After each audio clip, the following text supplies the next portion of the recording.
Good morning बच्चों। हम कर रहे हैं अकाउंटिंग प्रिंसिपल्स, हम जी कर रहे हैं। तो हमने उसमें अकाउंटिंग कंसेप्ट पढ़े थे। 3 कंसेप्ट हम पढ़ चुके हैं और आई थिंक आपको क्लियर भी होंगे।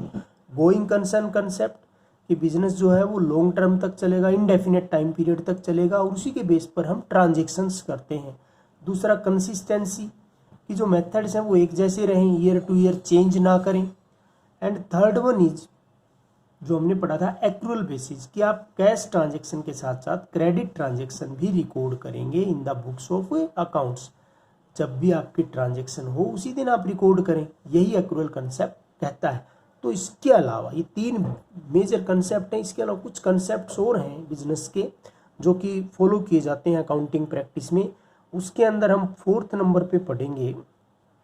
4th नंबर पे हम पढ़ेंगे इसके अंदर business entity concept. Business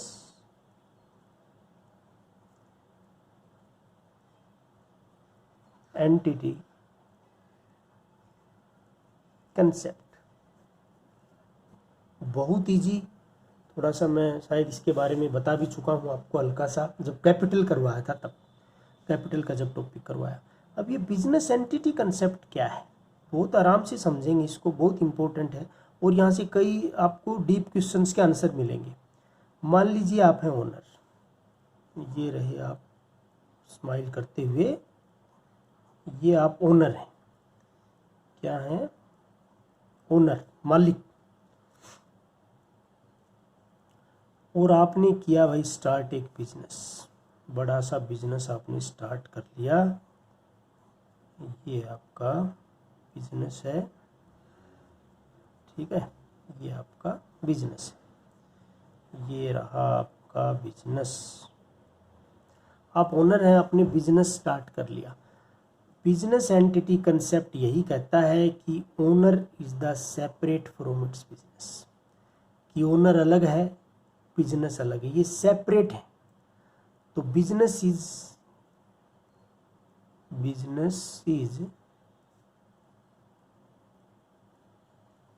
treated as separate entity from its owners. बिल्कुल सिंपल। अकाउंट ये कहता है कि बिजनेस अलग है, किससे? इसके ओनर से, सबसे अलग है। ये क्रेडिटर से भी अलग है, गवर्नमेंट से भी अलग है, सबसे अलग है। बिजनेस एंटिटी कंसेप्ट यही कहता है। अब इसका इफेक्ट क्या पड़ता है? इफेक्ट ये पड़ता है बच्चों कि मान लो इधर से इधर कैपिटल आई, आप कहोगे जी हम तो मालिक थे, आपने तो अलग ही कर दिया। बिल्कुल कर दिया भाई, क्योंकि इसी से बात बनेगी। अब आपने पैसा लगाया, आपने बिजनेस के अंदर जो है वो 10 लाख रुपीज जो है वो इन्वेस्ट किया एज ए कैपिटल। अब कहोगे ये तो अलग हो गया, तो कल को मना कर देगा पैसे देने से। नहीं नहीं, मना नहीं करेगा। ये इस बिजनेस के लिए लायबिलिटी ट्रीट होता है, इंटरनल लायबिलिटी है। ये कैपिटल क्या है? इसके ऊपर दायित्व है, एक इंटरनल लायबिलिटी है और इसके ऊपर बकायदा आपको इंटरेस्ट भी मिलेगा। अच्छा जी, हमारी कैपिटल पे इंटरेस्ट भी मिलेगा? हाँ बिल्कुल मिलेगा भाई, आपको इंटरेस्ट ऑन कैपिटल भी बिजनेस से मिलेगा।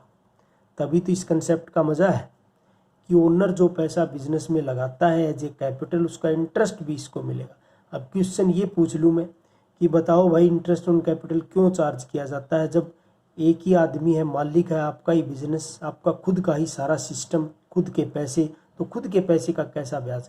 तो उसका आंसर ये कंसेप्ट है कि जी बिजनेस एंटिटी कंसेप्ट फॉलो करते हैं बुक्स ऑफ अकाउंट्स के अंदर हम, कि बिजनेस जो है treated as a separate entity और separate unit from its owners, government, creditor, जो भी है बिजनेस से जुड़े हुए हैं।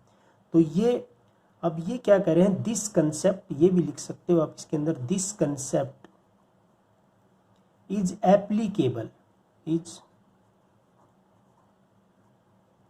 applicable to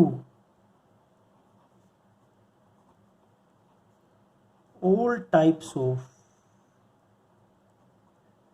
business organization। Example के तौर पे, चाहे वो सोल ट्रेड हो, सोल ट्रेड हम बिजनेस स्टडी में पढ़ चुके हैं, जिसमें एक ही आदमी पैसा लगाता है, वही सारी चीज़ें करता है। चाहे आपकी पार्टनरशिप हो,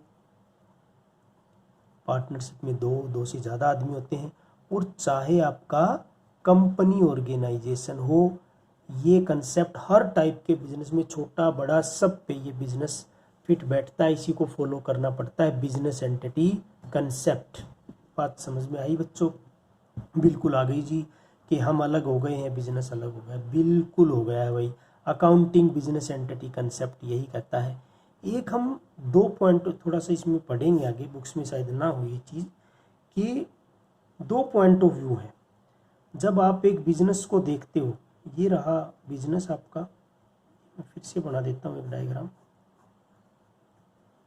ये हमारा बिजनेस है, किसी का भी बिजनेस है, ये ओनर वगैरह हैं, ये है आपका ओनर, और ये कई और लोग हैं, कोई क्रेडिटर है, कोई डेटर है, अलग अलग लोग हैं ना। ये ओनर है, ये क्रेडिटर है, ये डेटर है, ये गवर्नमेंट है, ये टैक्स वाला आदमी है, जो भी है। तो मैं यहाँ पर खड़ा हूँ या हम लोग यहाँ पर खड़े हैं, तो इसको 2 पॉइंट ऑफ व्यू से हम देखते हैं। 2 पॉइंट ऑफ व्यू है किसी भी बिजनेस को देखने के, 2 पॉइंट ऑफ व्यू। ये कहोगे जी ये क्या आ गया, क्या 2 पॉइंट ऑफ व्यू है? बिल्कुल आसान सा है, आराम से समझेंगे हम। एक होता है अकाउंटिंग पॉइंट ऑफ व्यू, इसको यही डिटेल से कर लेते हैं ताकि आगे आपको किसी भी टाइप की दिक्कत ना आए। अकाउंटिंग पॉइंट ऑफ व्यू, कुछ चीज़ों को हम देखते हैं अकाउंटिंग पॉइंट ऑफ व्यू से। यहाँ पे मैं आपको एक कहानी भी सुनाने जा रहा हूँ। अच्छा जी, कहानी भी सुनाओगे? हाँ बिल्कुल। ये है legal point of view. Video जरूर देखें प्लीज़ अच्छे से ये बातें। तो 2 पॉइंट ऑफ व्यू है, accounting point of view, legal point of view. जी किस चीज़ का व्यू है, किसको देखना है? बिजनेस को और ओनर को एक बार हम देख रहे हैं, सिर्फ बिजनेस को और ओनर को। तो जब अकाउंटिंग पॉइंट ऑफ व्यू से देखते हैं तो अकाउंट तो ये कहता है बिजनेस एंटिटी कंसेप्ट है कि भाई बिजनेस जो है वो सेपरेट है। बिल्कुल सही है, बिजनेस अलग ओनर अलग। बहुत बढ़िया बात जी, सही बात बताई। और चाहे किसी भी तरह का बिजनेस हो, सभी पे ये कंसेप्ट अप्लाई होता है कि ओनर अलग है, बिजनेस अलग है। बिल्कुल सही पॉइंट पकड़ लिया होगा मेरे ख्याल से आपने। तो ये तो ऑल टाइप के ऑर्गेनाइजेशन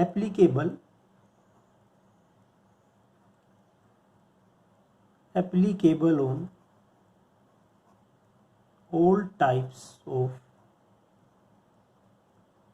बिजनेस ऑर्गेनाइजेशन, सभी टाइप के बिजनेस ऑर्गेनाइजेशन पर ही अप्लाई है। देखिए लीगल पॉइंट ऑफ व्यू क्या है जी? जब कानून देखता है, जब कानून की नज़र इस चीज़ पर पड़ती है, सारी चीज़ों पर, तो कानून क्या कहता है? तो कानून कुछ और ही कहता है भाई। थोड़ा सा मैं डीप में जाऊंगा, थोड़ा सा कंफ्यूज मत होना। जब हम लीगल, मैं फिर आपको एक कहानी भी तो सुनाऊंगा ना, फिर आपको अच्छे से समझ में आ जाएगा। कानून क्या कह रहा है कि सोल ट्रेड, पार्टनरशिप, ये 2 अलग ही हैं। कंपनी ये अलग कैटेगरी में पढ़ी जाएगी। कैसे, नहीं समझ आया? बिल्कुल नहीं आया होगा। कानून क्या कहते हैं? देखो हमने सोल ट्रेड में, आपको ध्यान हो, अगर पढ़ा हो आपने, तो हमने इसकी एक डीमेरिट पढ़ी थी जी, बिल्कुल पढ़ी थी। अनलिमिटेड लायबिलिटी पढ़ी थी कि नहीं पढ़ी थी? कि अगर in the case of heavy losses, अगर हैवी लॉसेज होते हैं सोल प्रोप्राइटरशिप में, इवन पार्टनरशिप में भी, तो उनकी जो पर्सनल एसेट्स हैं वो जो है वो उनसे पैसा वसूल किया जा सकता है। ये सोल ट्रेड की हमने करेक्टर लायबिलिटी लिमिटेशंस पढ़ी थी कि अनलिमिटेड लायबिलिटी होती है। अब आ जाओ वहीं पर। अब आपने कर ली भैया एक शॉप, क्या कर लिया आपने एक छोटी सी बुक सेल कर लिया, जो भी फर्नीचर की शॉप कर ली। आप बड़े खुश हैं कि जी हमने शॉप कर ली है। आपने पैसे लगाए थे इसके अंदर 1 लाख, लेकिन भाई बहुत ही दुख की बात कि किसी भी वजह से लॉस जो है वो 1.5 लाख तक चला गया। स्टॉक बच गया, जो भी हुआ वट एवर, पैसे डूब गए, किसी भी तरह का जो कहोगे 1 लाख लगाए थे 1.5 लाख का लॉस हो जाता है, घबराओ मत, हो जाता है। तो या ये कह सकते हो कि 1 लाख में से कुछ ऐसा सामान था जिसके 5,000 भी नहीं आए, है ना, तो आपको पैसा तो देना पड़ेगा 1 लाख सारा एज इट इज। तो आप तो खुश थे, कहोगे जी खुश क्यों थे, लॉस हो गया, खुश क्यों है? क्योंकि आपने बिजनेस एंटिटी कंसेप्ट पढ़ा था कि भाई business treated as a separate entity from its owner. अब तुम कहोगे भाई बिजनेस दुकान हम तुम्हें नहीं जानते, हमारा तो जो लॉस हो लिया वो हो लिया, कोई बात नहीं, हम फालतू तो हम नहीं देंगे, घर तो हम नहीं बिकने देंगे, प्लाट तो हम नहीं बिकने देंगे बिल्कुल भी। समझ रहे हो कि नहीं समझ रहे? आप लोग क्या है, आप लोग जो है वो बड़े खुश हैं कि बिजनेस एंटिटी कंसेप्ट है, कोई दिक्कत नहीं, हम नहीं फंसेंगे, हमने अकाउंट्स में पढ़ लिया है कि बिजनेस तो अलग है तो हम पैसे क्यों दें। अकाउंटिंग पॉइंट ऑफ व्यू से बिल्कुल सही बोल रहे हो, लेकिन तब बात गई कोर्ट में, लीगल पॉइंट ऑफ व्यू, तब आपको जज साहब ने समझाया, कानून ने समझाया कि भाई सोल ट्रेड में और पार्टनरशिप में अनलिमिटेड लायबिलिटी का मतलब ये है, यानी कि आप सेपरेट एंटिटी नहीं है, बिजनेस एक सेपरेट एंटिटी नहीं है। ध्यान से देखें, जब लीगल पॉइंट ऑफ व्यू से इन्हीं चीज़ों की हम स्टडी करते हैं तो सोल ट्रेड यानी कि आपका बिजनेस है ना, और आप बिल्कुल एक हैं, कहीं अलग नहीं है, आप एक ही दायरे में आते हैं। तो अगर इसको लॉस होता है तो आपको बियर करना पड़ेगा वो लॉस सारे का सारा। लीगल पॉइंट ऑफ व्यू यही कहता है, यानी कि आप एक हैं। तो ये बात की डिस्कस है, पार्टनरशिप जब करेंगे तब और समझा दूंगा। तो ये अकाउंटिंग पॉइंट ऑफ व्यू की दृष्टि से देखते हैं कि जब भी हम बुक्स वगैरह तैयार करते हैं अकाउंट्स की, तो हमने बिजनेस को अलग मानना है। तभी क्या होता था, कैपिटल लगाई, लायबिलिटी ट्रीट हुआ। अब उसी तरह जो पैसा इधर से इधर जा रहा है कि जी हमने पैसा निकाला भी तो है, तो उसको हमने ड्राइंग का नाम भी तो दिया, ड्राइंग्स भी तो बोला उसको। जब भी पर्सनल पर्पज़ के लिए अगर आप कुछ निकालते हैं गुड्स वगैरह, तो उसको क्या बोलेंगे, ड्राइंग्स बोलेंगे। तो बिजनेस एंटिटी कंसेप्ट यही है कि आपको बिजनेस पॉइंट ऑफ व्यू से सोचना है जब भी आप बुक्स में ट्रांजेक्शन्स कर रहे हैं। और जो बुक्स ऑफ अकाउंट्स हैं, बुक्स ऑफ अकाउंट्स वो किसकी हैं, वो बिजनेस की हैं, ना कि ओनर की।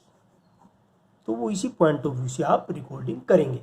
तो आई थिंक कि आपको समझ में आया होगा, है ना। अच्छी चीज़ को नोट्स बनाएं, प्यारे प्यारे समझें, डेप्थ में जाओ, कंसेप्ट के बहुत ज़्यादा डेप्थ में जाओ ताकि आगे दिक्कत ना हो। Thank you, have a nice day.